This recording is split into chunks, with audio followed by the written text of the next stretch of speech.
In connection with DP, di ba last Sunday or Saturday ba yung Palit Busy protest rally? Anong tingin nyo? Who is behind that?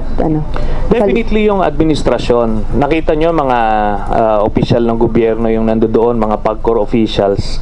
So makikita mo na kung saan nanggaling yung pondo.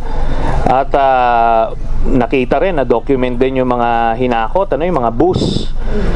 Pero makita rin natin na yung Duterte mania nawala na. So yung ine-expect nila na talagang yung mga tao ay fanatical kay Duterte ay nadismaya sila nung nakita nila through their own eyes na ang pumunta doon yung mga hinakot nila at yung mga regular na namamasyal doon. So nag-fade out na yung Duterte mania. Yes, mabilis na naglaho kasi yung buhay hindi naman gumanda eh. So yung pinangako niya na parang